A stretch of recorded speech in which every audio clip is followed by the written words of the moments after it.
money laundering law and procedure.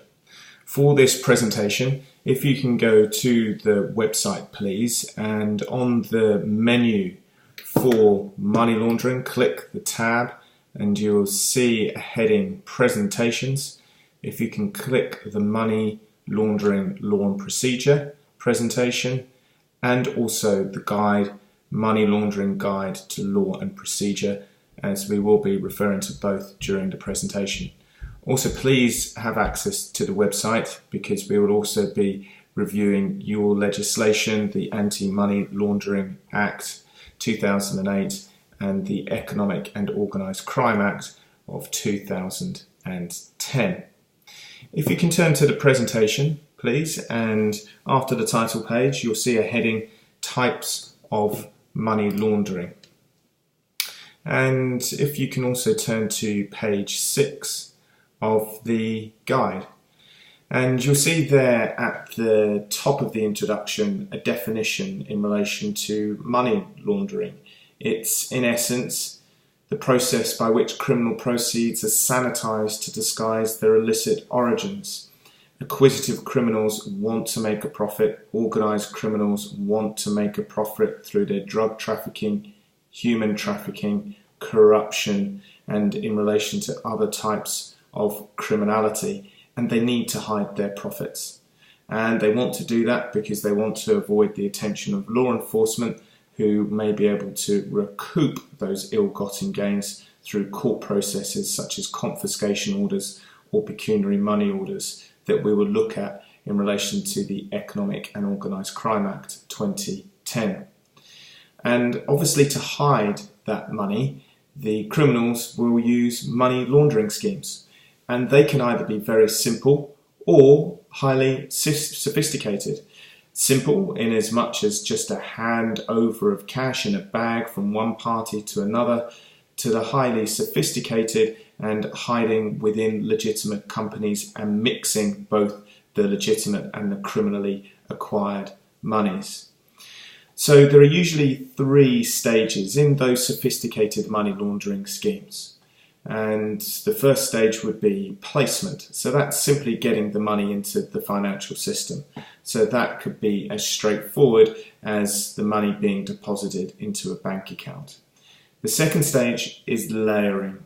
And that's the process through complex webs of transactions that may include offshore companies to hide who the directors of the company are, to place the money in those complex financial systems. Then the last stage is integration. The money has been cleansed and it was as if it had never come from ill-gotten gains. And it's absorbed into the economy and turned into legitimate property such as houses, jewellery and cars. Now, in terms of prosecutions for money laundering, there are in essence 2 types, and you can see these described on page 7 of the guide. They can either be standalone or they can be charged in relation to a predicate offence as well. For example, in relation to drug trafficking, it may be that the accused has laundered the proceeds of the drug trafficking, the profits from the sale of the drugs, and purchased a property. Equally, it may be that the money laundering is on the indictment in a mixed case because another person has laundered the proceeds of that criminality. For example, there may be a facilitator, such as a lawyer or accountant, who the organised criminal or drug trafficker has used to integrate and then place the money into the financial system. Secondly, there are those that are just standalone, and these may be where the only charge capable of proof is the money laundering itself. And again, there would be 2 subsets, the own proceeds. So it may well be that it isn't possible to have a predicate offence on the indictment, but, and we'll discuss this in relation to your legislation, there is circumstantial and other evidence that would show the laundering has come from unlawful activity, and then money has been concealed, disguised, and therefore integrated into the financial system. And the second subset of standalone money laundering prosecutions would be if somebody is laundering on behalf of another individual. So again, the facilitators, the lawyers, the accountants, whoever may be, have knowledge or ought to have knowledge that the money has been, or the property has been acquired through unlawful activity. So if you can now turn to the Anti-Money Laundering Act 2008, which you will find on the legislation page. And equally, if you can turn the presentation to the next page as well, and you'll see the heading Anti-Money Laundering Act 2008, or AMLA. And what I'd like to do is on page 4 of AMLA is look at the substantive offence of money laundering at section 1. Subsection 1 of section 1 reads, a person commits an offence of money laundering if the person knows or ought to have known that property is or forms part of the proceeds of unlawful activity, and the person A, converts, conceals, disguises or transfers the property, B, conceals or disguises the unlawful origin of the property, or C, acquires, uses or takes possession of the property. So let's break down subsection 1. So first of all, the mens rea. If the person knows or ought to have known that property is or forms the proceeds of unlawful activity. So knowing, we can prove that by the knowledge, obviously, of the accused, or ought to have known, which is obviously a lower standard. So we now know what we have to prove to show that the accused participated in money laundering, knowing or ought to have known. And we'll discuss later in the presentation types of evidence to show, to prove a prima facie case, as you have to establish under the Ghana Code for Prosecutors of that knowledge or ought to have known. And then the proceeds of unlawful activity. Subsection 2 defines unlawful activity, and that's conduct which constitutes a serious offence, financing of a terrorist act, or contravention of a law which occurs after the commencement of this act. So contravention of a law which occurs after the commencement of this act, so any legislation that was promulgated after 2008. Financing of a terrorist act reads for itself. A serious offence. What is the definition of a serious offence? If you go to section 51, which is the interpretation section of the Anti-Money Laundering Act 2008, you will see on page 26 that serious offence means an offence for which the maximum penalty is death or imprisonment for a period of not less than 12 months. So that of course means that not every offence would constitute unlawful activity, but equally it is extremely broad, it is extremely wide-ranging, and would cover almost every offence on the statute book in Ghana. There would be very few offences under that 12 months that you would derive a benefit from for the proceeds of crime. So whilst not an all crimes approach, it is a broad approach, and we will look at how that can be shown, proved as a money laundering offence later in this presentation. So going back to section 1, subsection 1, we have the actus reus, and they are the paragraphs A, B and C. So the converting, the concealing, the disguising or transfer, the concealing or disguising the unlawful origin of the property, acquiring, using or taking possession. So in relation to those elements of the offence, if you turn to page 8 of your guide, you will see that I've described there the types of acts that would take place in relation to those elements of the offence. So for converting, concealing, disguising or transferring, you take the words as they would be in their ordinary meaning. So it's requiring evidence of concealing or disguising the nature, the source, the location, the disposition, the movement or ownership, or any other rights with respect to that property. And of course, it's important that the prosecution prove that the accused knew or ought to have known the property is the proceeds of unlawful property when they're doing the converting, the concealing, the disguising or the transfer of the property. In relation to concealing or disguising, paragraph B, the unlawful origin of the property, it's again, you'll have to establish that the accused knew or ought to have known. And this will be an overt act that is identifiable in order to prove that element of concealing and disguising. For example, it would incorporate those who work at credit or financial institutions who have the requisite knowledge or ought to have known in relation to the unlawful origin of the property and that it derives from unlawful activity, but they still facilitate that property to layer and integrate it and place it within the financial system. And then 3, the acquisition, use or possession of property. Well, that's the physical custody of that property. And you can either passively possess the criminal property or actively possess it. And we'll look at that in more detail in some of the exercises. But it's very important that you have an understanding in terms of what a custodian is and whether somebody does have control of that property to prove the offence of acquisition, use and possession of property. Going back to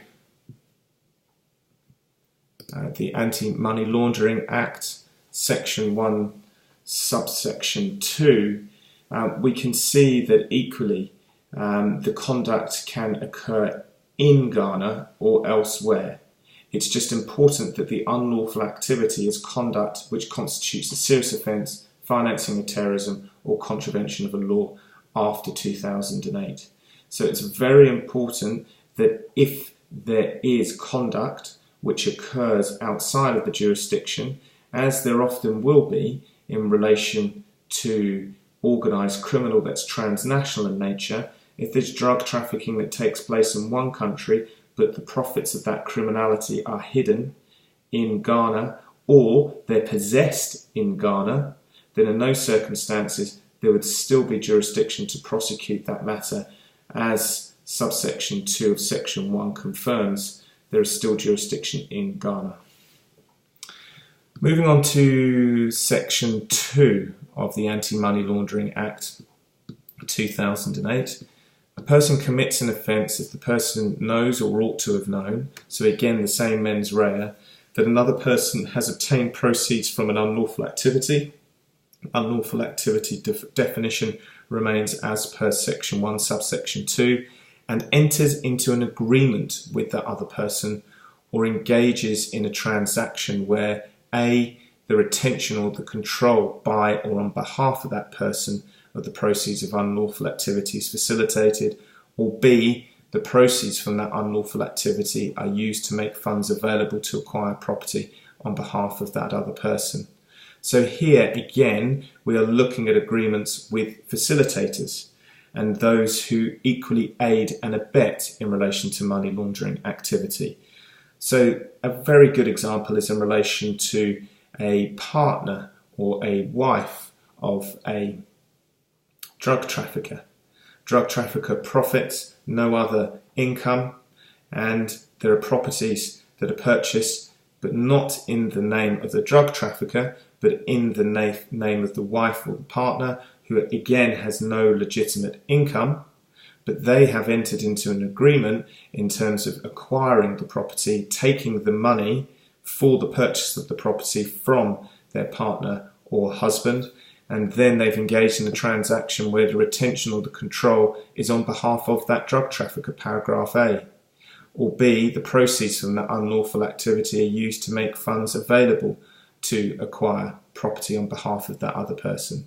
So the proceeds of the drug trafficking are used again in relation to the purchase on the property in relation to the drug trafficker. So very important that that offence is considered in relation to those who facilitate, who enter into an agreement in relation to the person who may have committed the predicate crime or has the unlawful proceeds, and they enter into an agreement with another person in order to do the layering, the integrating and the placement and the acquiring of property to cleanse the money.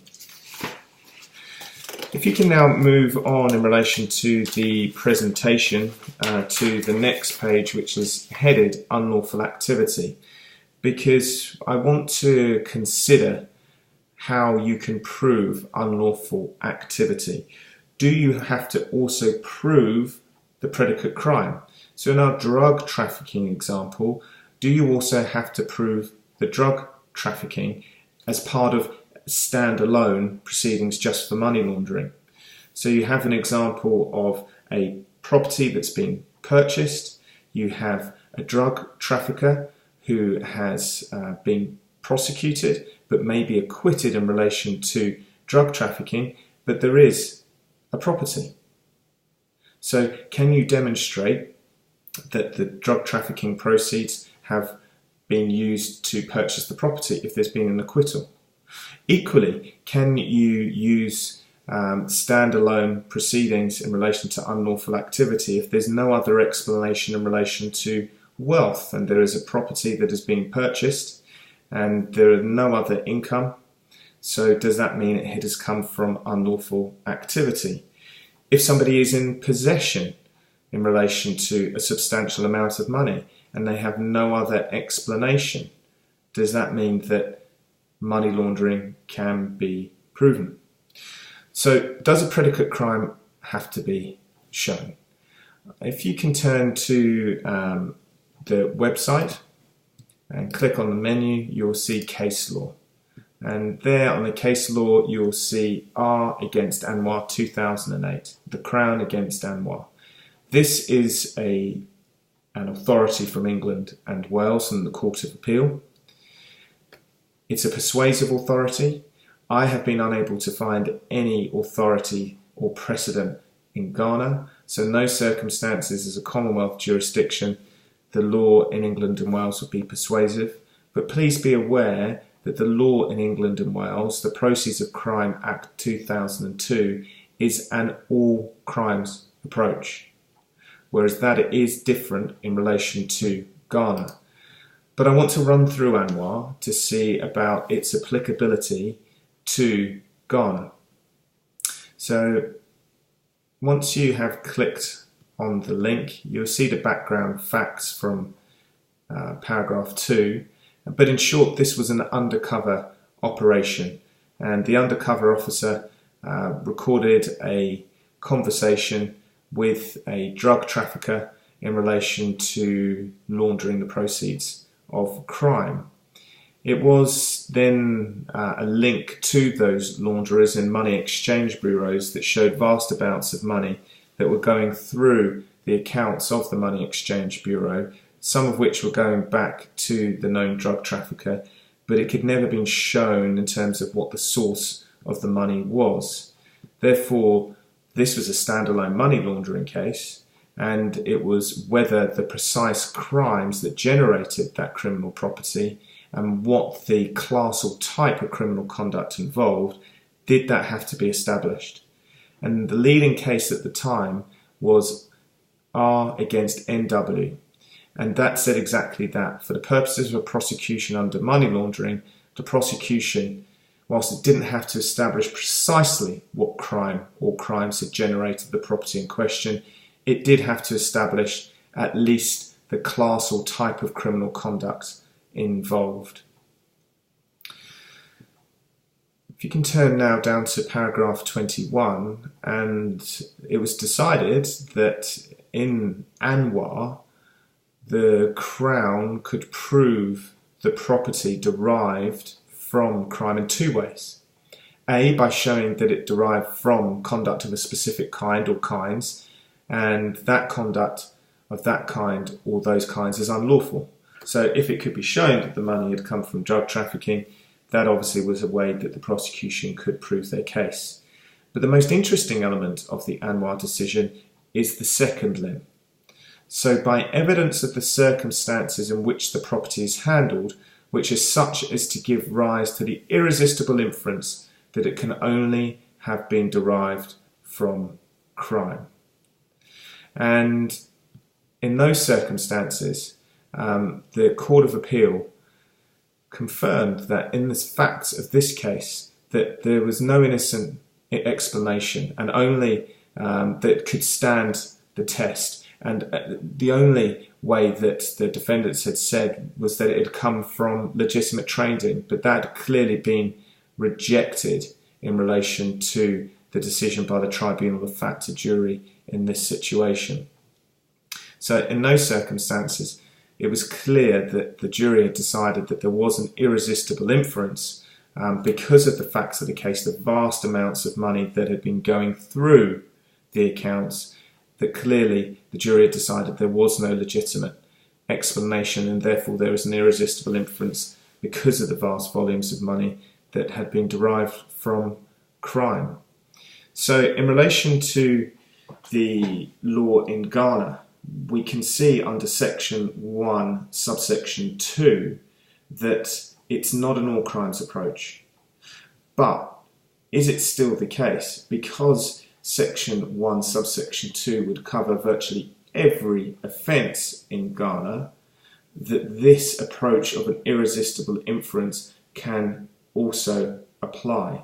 And when you look at the gravamen of the decision, it was on the basis of circumstantial evidence. It doesn't, of course, say within AMLA that you have to prove the predicate offence. It is broad in its definition by covering different categories. Serious offence, virtually every offence in Ghana. And then, of course, terrorist financing, and again in relation to any criminality, so not a crime that has a sentence of 12 months and up, but any crime after 2008. And therefore, could the defence say, well, you have to say, applying NW, the type of criminality? Is it a serious offence? Is it terrorist financing? Or is it an offence that has taken place for a crime post-dating 2008? Is that the situation that NW applies? Or is it that you can say that there is an irresistible inference in relation to the criminality, and therefore that is the way that the offence can be proven? Now, it's not easy as to which way you would go in relation to proving unlawful activity, but I believe it's also relevant to look under AMLA at section 46. And section 46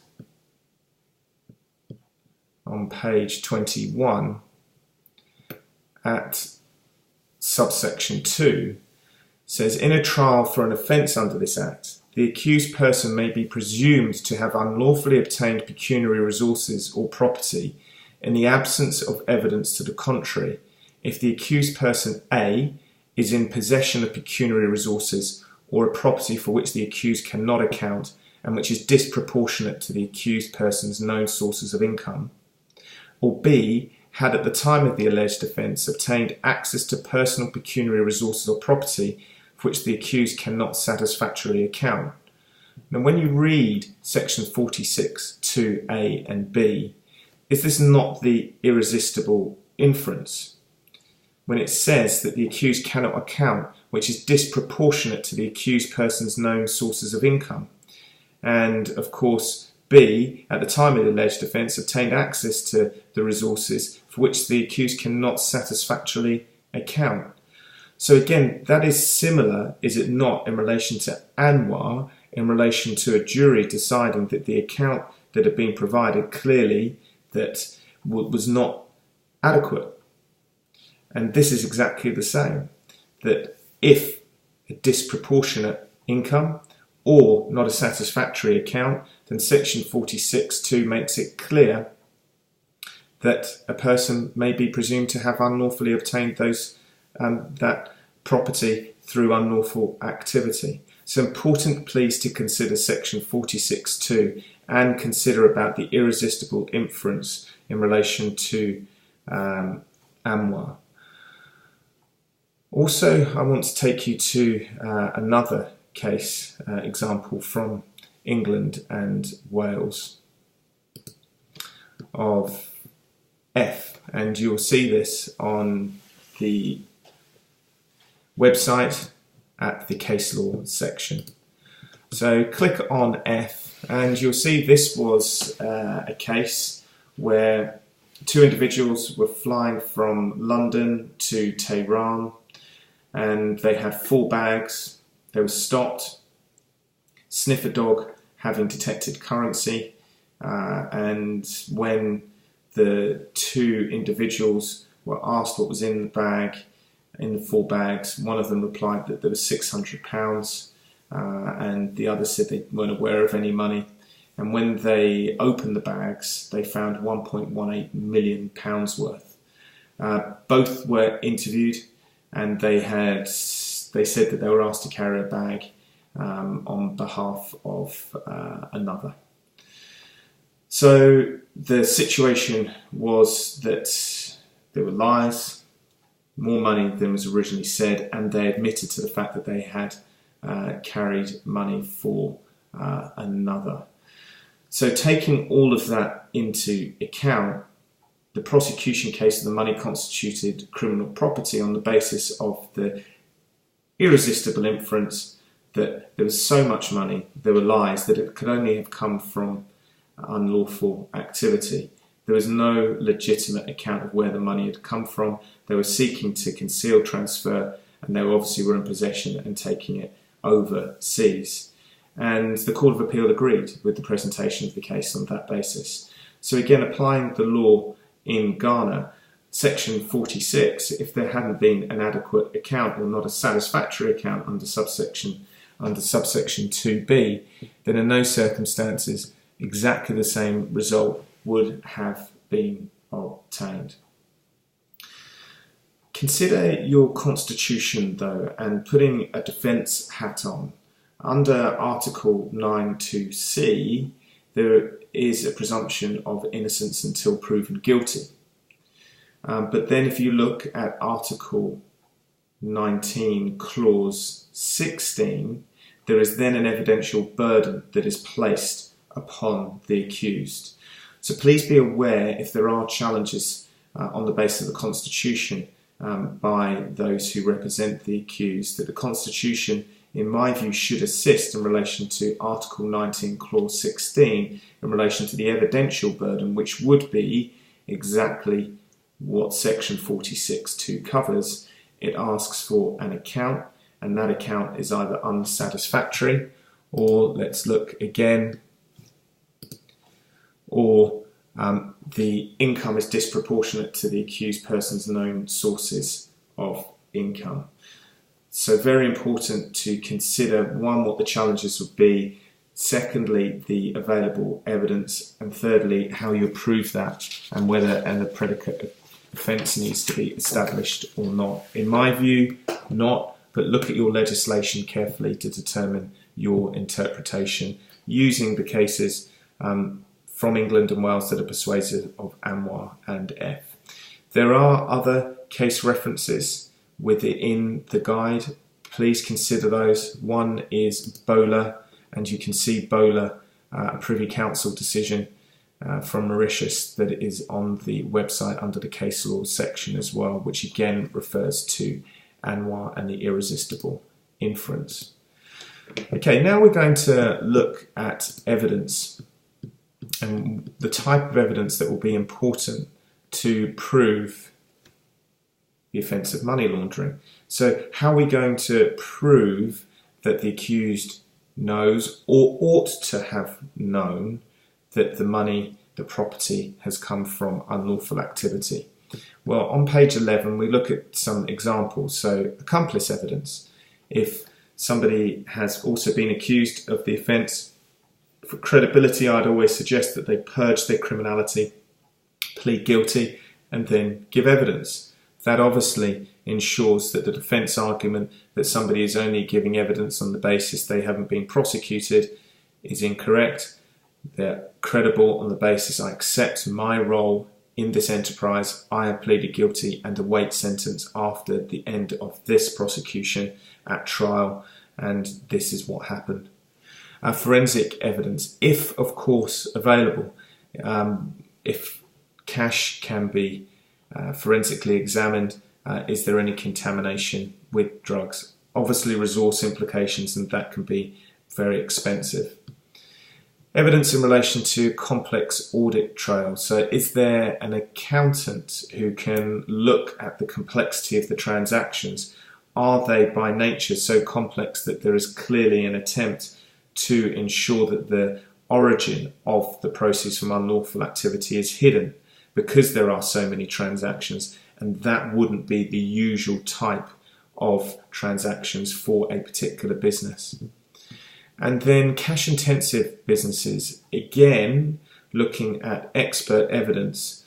So if there is a shop that does great trade in phones, are the accounts such where money is passing through the accounts that wouldn't be equal to or equate to the number of phones that are in the shop and the resources, the revenue? So again, looking at whether there is sufficient evidence to show that the accused knew or ought to have known through expert evidence to show that the proceeds can only have come from unlawful activity. Again, circumstantial evidence. If you look at page 12 of the guide, you will see reference to, again, another England and Wales case of the Crown against MK&AS. This was a situation where money was handed over from one individual to another in a bag, and again it was decided that the circumstances of the case could only give rise to an irresistible inference that had been derived from crime. Why would a transfer of thousands of pounds be in the middle of the day in a street? Surely a transaction, if it was legitimate to pass from one person to another, would be through a financial institution. So a clear inference that this has come from criminality. Irresistible, again, because one party didn't know the other. If they knew each other, they trusted each other. Why would you pass money in the middle of the day to another party when you don't even know them? So please consider these types of evidence to ensure that you can demonstrate the mens rea. Financial investigations. If you turn over to the next page of the presentation, and I just wanted to look at the types of financial investigation and evidence that can be important in relation to any of your prosecutions. So it may well be that a search is undertaken of a property, and in that search there could be a lot of information that could assist from a financial investigator's point of view, so somebody who is a specialist in these types of investigations, to conduct further investigations. And I provide a list there on page 18. So from the very basic, are there bank account numbers on bank cards and credit cards, bank statements, information from other financial documents, business documents, are there any utility bills that show income? Are there any photographs that may show holidays? Are there any watches, designer clothes, expensive jewellery, motorbikes, cars? And equally, you may consider downloads of mobile phones to show online transactions. And of course, evidence from computers or other digital devices to show purchases.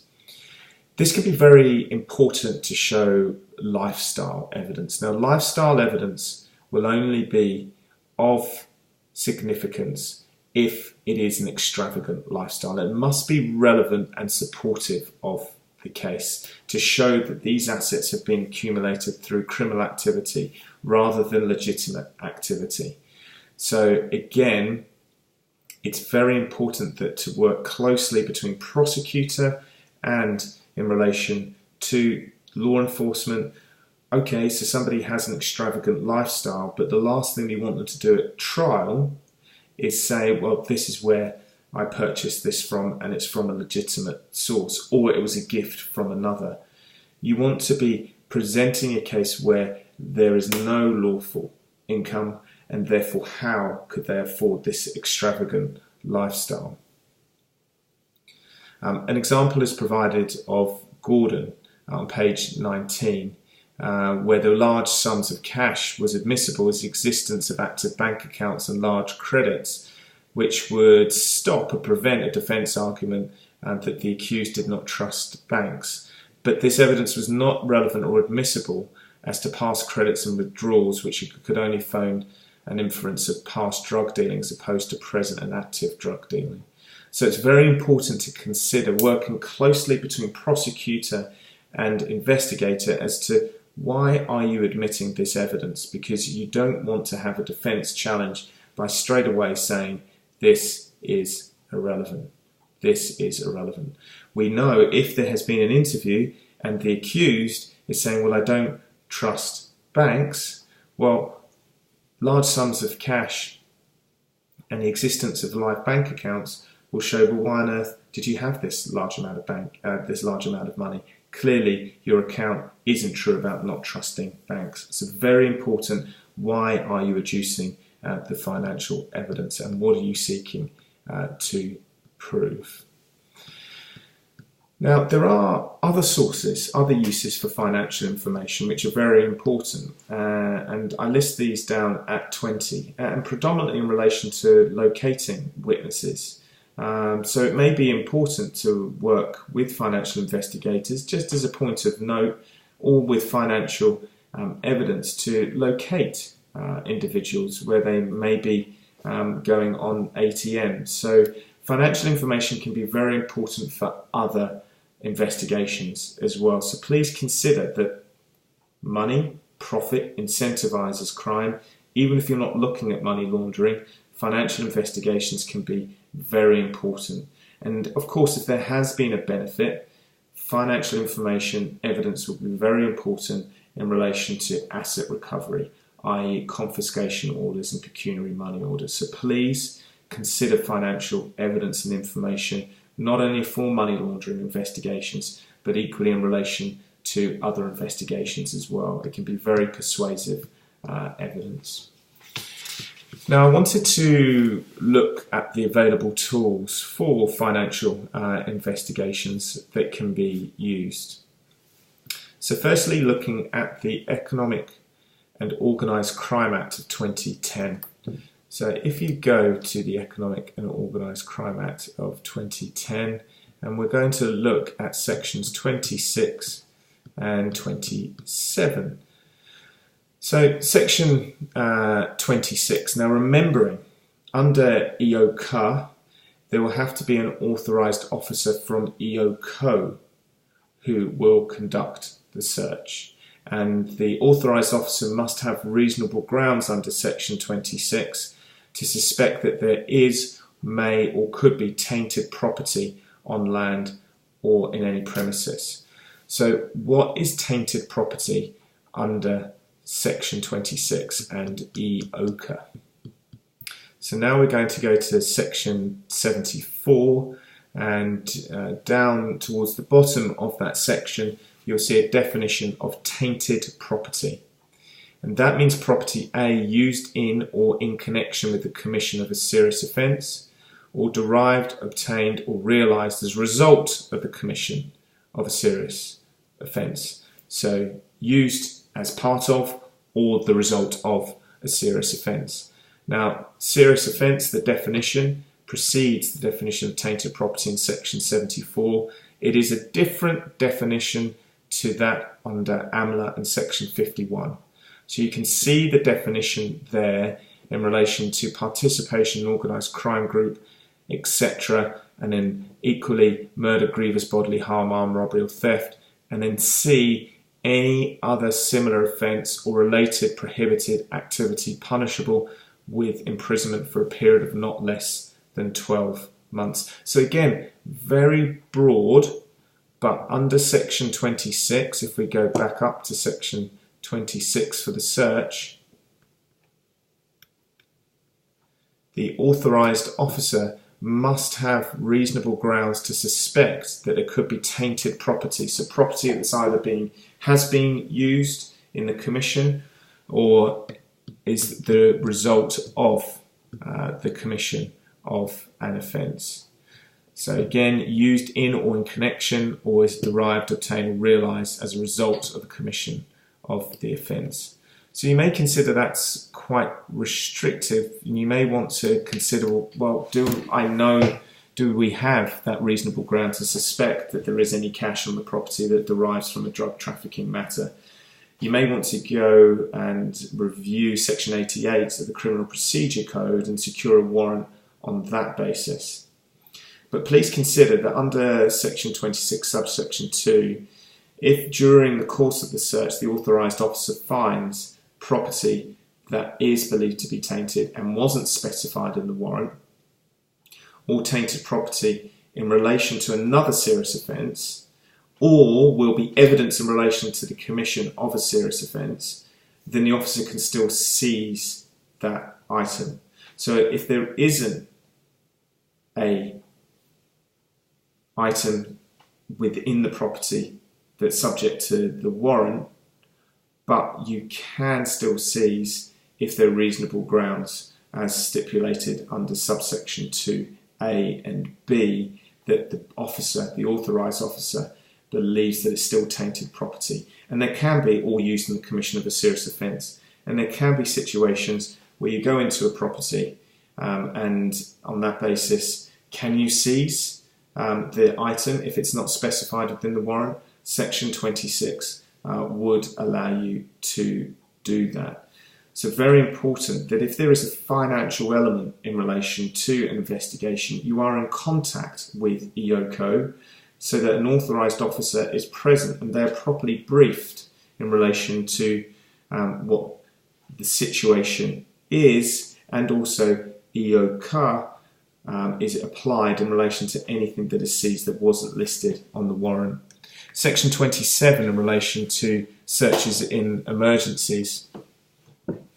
This is slightly different on the basis that it would also cover the situation beyond tainted property, so where there is evidence in relation to the commission of a serious offence and there hasn't been time because of urgency to secure a warrant from court. So again, Section 27 could be very applicable in those situations where there's a hot pursuit and there obviously isn't time to go and get a Section 88 search warrant. So searches in emergencies can apply in relation to the seizure of property that is believed to be tainted or has been or will be used in relation to the commission of an offence. So again, working closely with EOCO as to the situation, if a search needs to be done immediately in those circumstances, an authorised officer will be needed from EOCO. So going back to the available tools, and these are all listed on page 20, from page 21 of the guide. Another available power, section 29 of EOCA, property tracking. That is important because it doesn't require a link to tainted property. So if we look section 29, where an authorised officer has reasonable grounds to suspect that a document which is required to identify, locate or quantify property, or identify or locate a record, and it's under the control of somebody, and the document will have to be delivered to an authorised officer. Very important in relation to financial investigations. Don't have to establish that it's tainted, either benefit or being used in relation to or in relation to the commission of a serious offence. It is just simply property tracking. Again, if we go back to the guide, section 41, declaration of property and income, again important in relation to financial investigations, but will be on the basis of having been charged with an offence under EOCA. So again, consider this, but also, importantly, the Executive Director can issue a search warrant if the information isn't provided.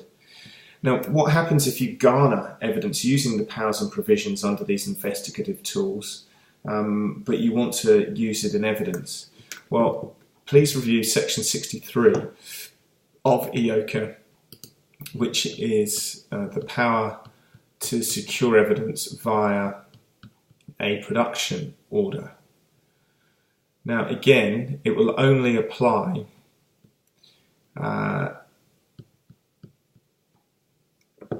if the person specified in the application is subject to an investigation pending confiscation or for committing a serious offence. So, important to consider the definition of serious offence. It is broad, but a production order shall specify whether the subject is subject to an investigation, and you will probably go under the committing a serious offence. So the offence has already been committed, so it's not before the offence has been committed. So important to look at the language in relation to section 63 subsection 2a, and then the other requirements are in B, C and D. The order is sought for the purposes of investigation. The order is sought in relation to material of description specified in the application. So if it's a bank account, you know that money has gone through there in relation to a serious crime, then of course you would stipulate that. D, a person specified in the application appears to be in possession or control of the material, so the bank account is in their name.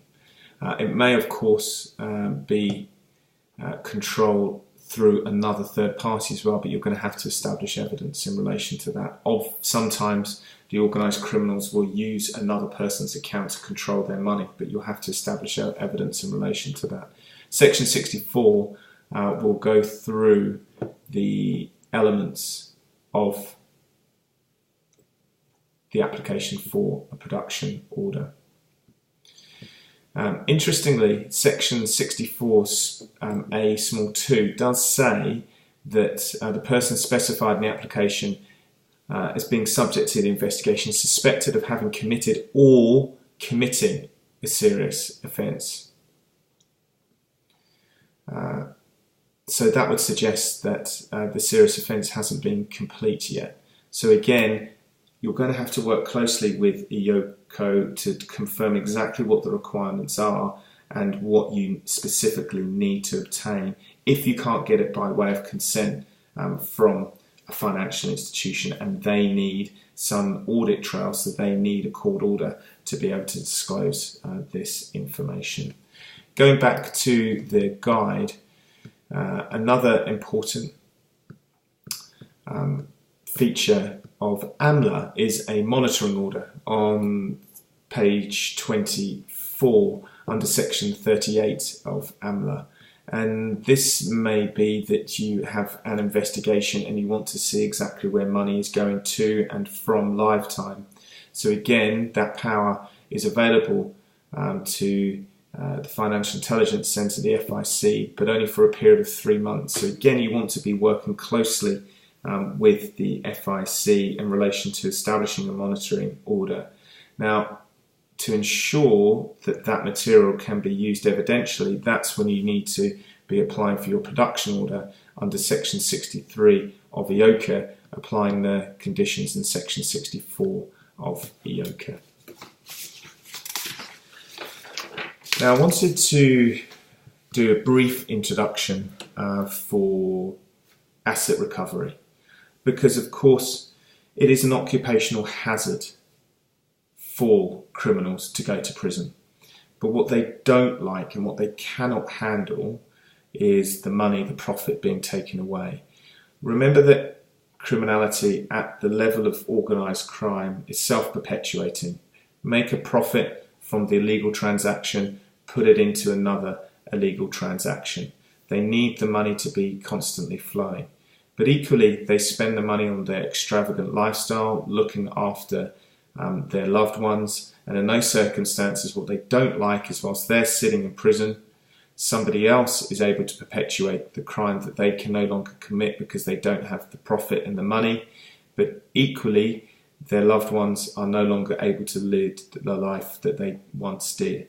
And that can be more damaging, and that can have more impact than anything else. So asset recovery is fundamental in relation to ensuring that you have a successful result. It is not just the conviction, it is then moving on in terms of the recovery of these criminal assets. So the first power I wanted to discuss is cash seizure, and this is an applicable power under section 23 of EOCA. So if we again go back to EOCA and look at section 23 together. Section 23 allows an authorised officer of EOCO to seize currency, and we're looking at paragraph B. If the officer has reasonable grounds to suspect the currency is the proceeds of crime, or the currency is intended by the person for use in the commission of a serious offence. Equally, if the holder of the currency is unable to provide a satisfactory explanation for the source of the currency. So very important that if currency is seized at an airport, that EOCO are contacted to seize the cash. And once it is seized, you will see that I have at page 25 gone through the requirements and the important aspects that should be considered for an investigation, because it may well be that EOCO do not seize this money, and therefore there should be a procedure where EOCO are contacted straight away so the money can be seized. But the police officer will have to think forensics and also in terms of credibility and integrity of that money. So they should take a statement straight away to ensure the continuity in what they have done with the cash and the actions they have undertaken. Also consider in relation to an interview and tactical questions and whether that can be done in relation to determining where the money has derived from. Remember, Crown against F in terms of those questions were admissible to demonstrate the irresistible inference that why would you be lying saying it's only £600 when it's clearly far more. So cash seizure is a very important power to use in relation to cash that is seized. Now, again, looking at the guide, we're now going to consider freezing. Now, freezing is an applicable power under section 33 of EOCA, and that would be if somebody is being investigated for an offence. Let's look at section 33 of EOCA.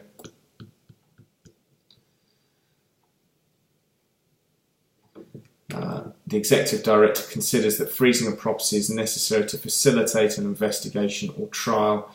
The Executive Director may in writing direct the freezing of A, the property of the person or entity being investigated, or specify property held by a person or entity other than the person or entity being investigated or tried.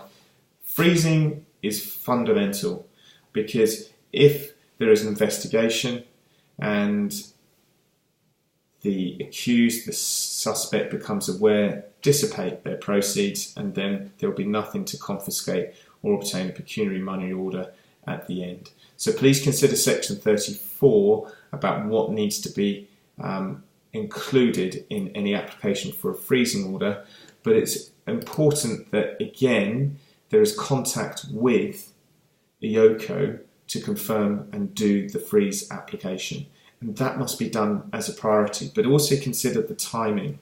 If your investigation is covert, then you may not want to do a freeze order at that time, because once the freeze is issued, then you're serving it on the relevant party. So please consider the timing of it, but that's again why you'll be working very closely with your investigator, with EOCO, in terms of the freeze of the property. But remembering, if you don't, the assets will go, and then in terms of confiscation, very difficult. Also consider AMLA and Section 47, the freezing of transactions or accounts. So the Financial Intelligence Centre, where the chief executive is of the opinion that it is necessary to freeze a transaction or an account to prevent money laundering, the transaction or account may be frozen. So please consider that power as well. Also, subsection 2, the chief executive of the FIC will apply to a court within 7 days after freezing, and the court may confirm the freezing on conditions or direct the defreezing. And subsection 3, where an account has been frozen, the person affected shall be notified within 48 hours and may seek redress from the court. So that may be a quicker process to initially freeze the account, but you obviously only have 7 days within which that you have to go back to court, and 48 hours that they will be notified within that 7 days. So if you are going to go that route, then you also want to line up having further freeze under EOCO within that 48 hours, I would suggest. Okay, confiscation orders. So under EOCA, Section 46, a confiscation order can be applied for within 1 month of conviction against tainted property, or there can be a pecuniary penalty for the benefit derived from the commission of a serious offence. So it's important again to work with EOCO in relation to a confiscation order. I have provided more detail in relation to the provisions and what should be done between pages 28 and 31 of your guide. But very important to consider what can be done in terms of the investigation to confirm about the benefit and the acquisition of tainted property, third-party interests, what happens on appeal in relation to the conviction, what happens if an accused absconds during the trial, and what happens in terms of third-party interests. Can the corporate veil be lifted in relation to confirming who has legitimate and illegitimate items within or property within a company? All of these provisions are catered for within EOCA, and they are detailed within the guide. But it's fundamental again that you're working closely with in order that the correct procedure is undertaken, so you don't have a procedural error, and you make sure that the correct information is included within any application, working closely with those who can garner the financial information to show property is tainted. But again, without doing the asset recovery, the organised criminal, those at the top end, will think they have got away with their criminality. So in that, with that in mind, I just want to provide you with a couple of case examples in relation to money laundering. So it's very important that the cash source is taken out of crime, and these are classic money laundering cases. So organised crime is cash intensive. Money will be passing from one place to another, and investigations can be conducted with observation showing the money passing from one to another. That would be a classic money laundering situation, standalone, may not be able to prove the predicate offence, but it's an irresistible inference. As I've said earlier in this presentation, why would money being passed from one person to another if they don't know each other on a street without using a financial institution? That would be an offence under Section 1, subsection 1C, possession of the cash, or Section 1, subsection 1A, the transfer in relation to the person who passes it over. But Equally, then consider the cash seizure and what you do there, contacting EOCO, and then further investigation in relation to the financial situation of those individuals concerned in terms of the handover. Often they'll just be the money mules, but it may lead you in terms of interrogation of their telephones in relation to further individuals higher up the chain that they've been in contact to arrange the meet. Going after the money can lead you to bigger fish. Equally, in terms of asset recovery, it can often be international in scope. So consider the mutual legal assistance angle. Do you need to freeze property in another jurisdiction? Remembering that Section 1, subsection 2 allows unlawful activity to have taken place in another jurisdiction. So on that basis, there may well be property in another jurisdiction on the basis of transnational organised crime. So what are you going to do? Public Prosecutions Division, International Department, Inquiries Department, you're going to have to send a mutual legal assistance request in relation to freezing the property. But these things can take time.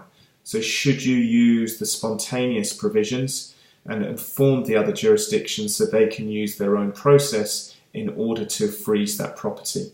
Again, this is a team approach. You are going to have to be discussing with each other as to the best approach to determine how we can ensure freezing of the property so the assets are not dissipated.